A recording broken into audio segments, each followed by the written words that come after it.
conosco ao vivo aqui no estúdio. A gente mostrou, deputado, uma reunião sua com a ministra da Agricultura, Tereza Cristina, na qual o senhor levou para ela um pleito das estações meteorológicas, climatológicas aqui do Piauí, que estão sucateadas. E ela sinalizou positivamente para a recuperação dessas estações, não foi? Exatamente, Ari. Bom dia a todos do Banca de Sapateiro, mas agradecer pelo convite.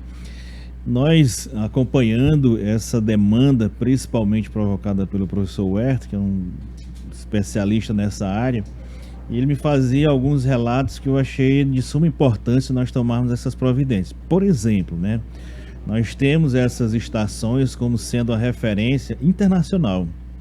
Aquela estação que não está funcionando e que não fornece essa informação para fora do nosso país, ela entende que o nosso país, ou que a temperatura aqui, por exemplo, está fora da realidade, por exemplo, muito quente, e leva essa informação que não é verdadeira, e assim também é feito todo um trabalho na parte de agricultura, uma série de informações importantes que se perdem principalmente naquela região de Cerrados, que vive constantemente acompanhando esses dados. Então, provoquei essa reunião com a ministra, ela prontamente atendeu e propôs algo inovador para o nosso país, que é uma parceria com as universidades, que é o grande laboratório, que é o grande celeiro de estudos, e realmente essa parceria está praticamente já finalizada para que seja feito esse convênio e as próprias universidades possam fazer essa recuperação com os recursos que vão provir do governo federal através do Ministério da Agricultura, e isso através da UESP. Então, muito proveitoso. Eu acredito que em breve nós teremos todas essas estações recuperadas. Tem algumas que são operadas manualmente, e há um problema ainda de saúde, porque as pessoas que operam essas estações têm a idade avançada, estão no grupo de risco, mas aquelas que são automáticas, é o objetivo serem recuperadas imediatamente. E essas estações climatológicas, elas são realmente muito importantes, muito relevantes. Elas servem, inclusive, de parâmetro para investimentos no setor do agronegócio, por exemplo, com dados meteorológicos que orientam os produtores a época certa de fazer o plantio, de fazer a colheita, não apenas para nós, né, cidadãos que precisamos saber se vai chover, se não vai chover, mas para o setor produtivo também. E para você que mora na Zona Sudeste, nós temos duas notícias que o deputado federal Fábio Abreu vai falar a partir de agora. A primeira delas, em relação ao mercado de CO2, que é uma queixa que eu tenho recebido aqui no programa há bastante tempo. Na época, os candidatos a prefeito de Teresina, sempre os ouvintes e os telespectadores da Zona Sudeste diziam: Ari, repasse essa demanda para os candidatos, cobre dos candidatos. E o senhor tem informação em relação a isso, deputado? O que acontece? Eu, por ser morador do Disseu, né, desde 1987, que a gente acompanha a realidade do mercado do Disseu 2, a mesma situação. E eu fiz visita como candidato também, ouvindo principalmente permissionários lá.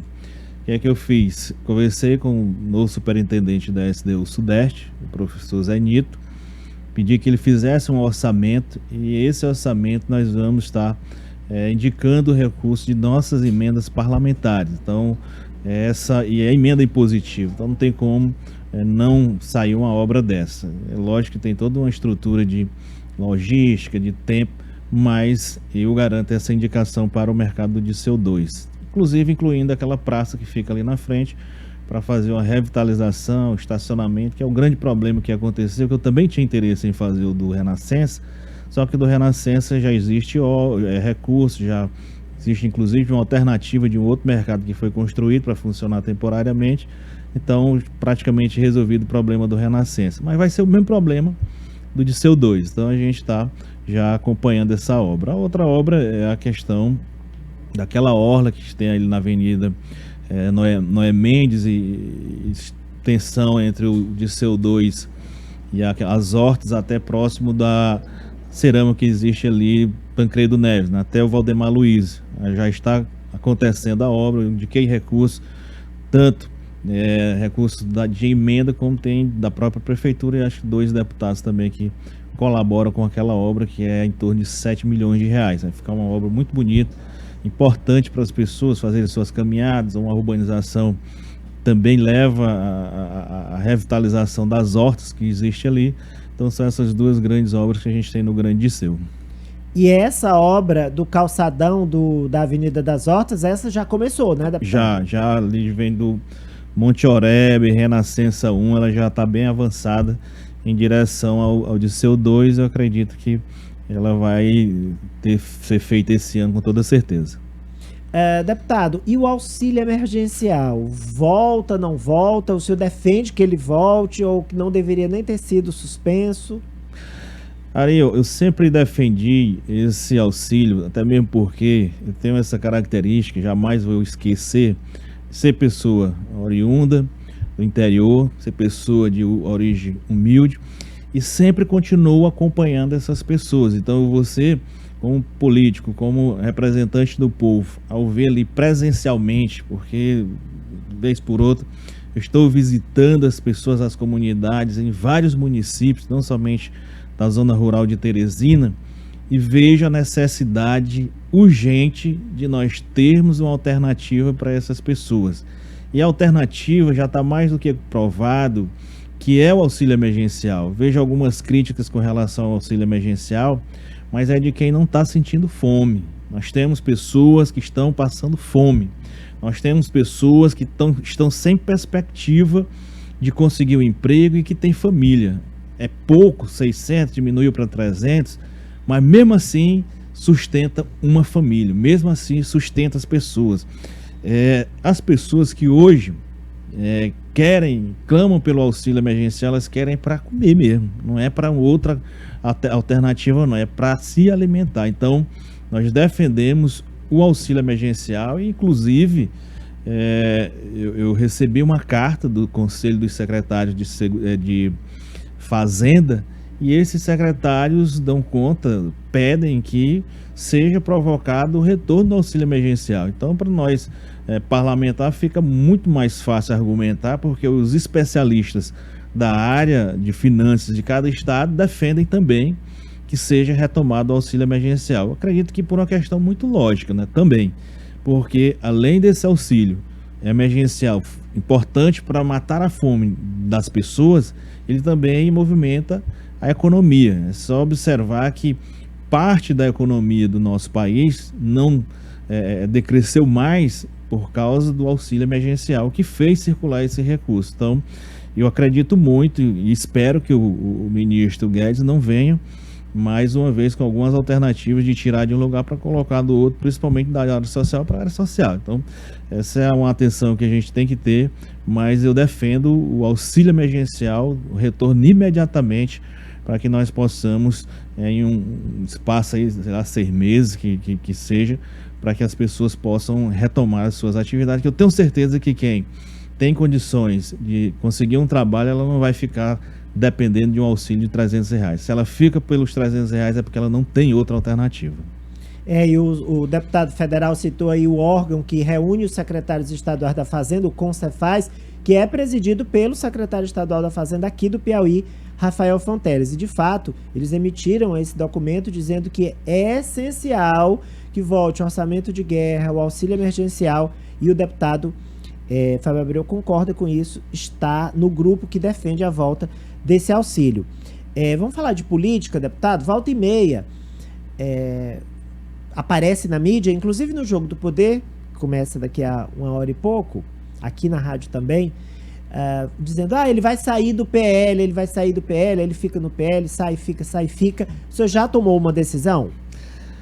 Ari, assim, eu acredito muito assim, na questão do ambiente partidário, por mais que se fale determinadas coisas, e aí falam Fábio Abreu e Fábio Xavier, Fábio Abreu e Carlos Augusto, mas não existe nenhum problema comigo, entre eu e o Coronel Carlos Augusto, entre eu e o Fábio Xavier, doutor Hélio. Na verdade, a gente está, e o Mainha também, está em busca de fortalecer o partido. Lógico, né, que nesse cenário, e essa eleição municipal foi um exemplo de como devem se comportar os partidos políticos. Nós teremos cada vez mais uma redução de partidos nas eleições. A ideia dessa modificação do sistema político foi essa, e ela está sendo a cada eleição que passa, se concretizando. Então, o que é que precisa? É o partido se viabilizar, não por outras questões. A única forma de saída do partido é pela inviabilização política dele, em termos de possibilidades de eleição de federal e estadual. Mas, além disso, não existe nenhuma problemática. Eu tenho uma relação muito boa com a presidência nacional do partido, que é outro ponto fundamental para a minha permanência no PL, de forma que o nosso objetivo é continuar no PL com essa observação, mas isso ainda temos tempo para fazer esse fortalecimento do nosso partido e nós termos sim condições de pleitear as próximas eleições com possibilidades reais de elegermos deputado federal e mais deputados estaduais. E uma última pergunta para o deputado federal Fábio Abreu é em relação ao seu retorno à pasta da Segurança Pública. Já foi dito que o senhor volta para a segurança, foi dito que o senhor pretende continuar na Câmara, mas o Coronel Rubens ficaria lá como um nome ligado ao senhor, ou que não, que ficaria um outro nome, por exemplo, do próprio deputado Coronel Carlos Augusto. Qual é a sua decisão? O senhor já tomou essa decisão?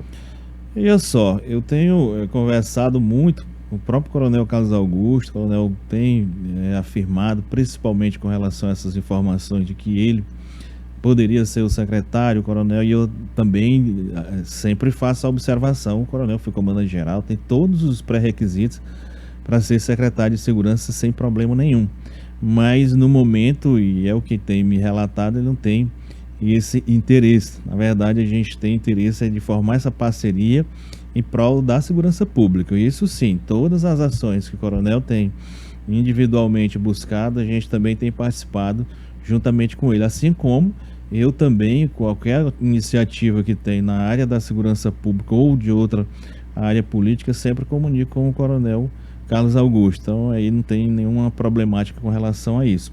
O que há é que eu ainda não conversei com o governador a respeito, e há informação de que ele pretende fazer a reforma administrativa, corretíssimo, e da conversa que eu tiver com o governador que eu vou tomar essa decisão. O que é importante no momento é que eu estou tocando o mandato de forma muito mais presente, muito mais participativa, acompanhando as nossas bases no interior do estado, que também não houve problema nenhum com relação à eleição municipal, e continuo com muito mais adesões até do que antes da própria eleição municipal. Então a gente está tocando o mandato preocupado com esses pontos importantes que precisamos de discutir nesse país, que é acompanhar ainda essa questão do Covid. Sou a favor também do retorno nas atividades parlamentares. Não justifica, na minha opinião, nós termos recesso parlamentar enquanto tem tanta problemática para ser tratada.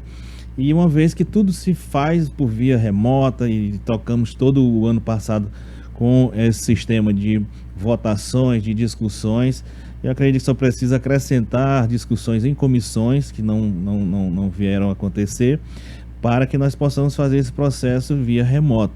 A votação será presencial da eleição da Câmara, e eu acredito muito assim que o próximo presidente de imediato já retome as atividades sem a necessidade de extensão desse recesso. Então, os pontos como reforma tributária, reforma administrativa, eles têm que entrar em pauta para que o país continue com a perspectiva de retomada da economia, porque se nós estagnarmos, a problemática será muito mais séria e muito mais grave para as pessoas do nosso país. Esse encontro, essa definição com o governador Wellington Dias, já tem data marcada, pelo menos um mês, ou ainda está em aberto?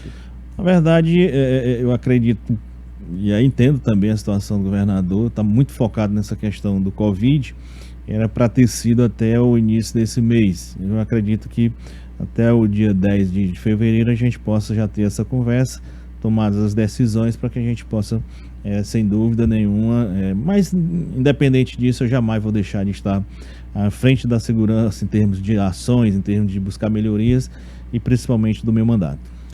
E tem um ouvinte aqui, tem as participações, não vai dar tempo de colocar todos, eu pensei só uma do Luiz Márcio, e ele pergunta: deputado, quem vai vencer na próxima segunda-feira? Baleia Rossi do MDB ou Arthur Lira do Progressistas? Pelo que eu acompanho, como é o nome dele? Luiz Márcio. Luiz Márcio. Tudo indica que seja o Arthur Lira, né? Pela campanha que tem feito, pelas adesões que tem conquistado. O PSL já aderiu também a ele, Arthur, então eu acredito que seja o Arthur Lira. Muito bem, obrigado, deputado federal Fábio Abreu, pelas suas informações. Eu que agradeço, Ari, sempre à disposição. Acho que um momento importante para nós termos ainda mais atenção. Eu sempre faço alguns vídeos chamando a atenção. Essa questão da vacina e não é a solução do problema, porque pequena parcela da população está se vacinando e ainda continua a mutação, infelizmente até a mutação do vírus. Então precisamos continuar com esses cuidados para que nós possamos definitivamente erradicar essa possibilidade e seguirmos as nossas vidas normais. Por enquanto, continuemos com as restrições orientadas pelas autoridades de saúde e vigilância sanitária do nosso país. Verdade, excelente alerta do deputado Fábio Abreu. Inclusive, já citei mais cedo aqui que o presidente da Fundação Municipal de Saúde, o médico Gilberto Albuquerque, prevê, depois do carnaval, na quinzena seguinte, um aumento do número de casos e internações aqui em Teresina, apesar de não haver carnaval público, né? Nem feriado vai haver. Obrigado, deputado. Obrigado. Vamos fazer uma rodada de participações? O professor Sérgio Mendes comenta aí essa questão, essa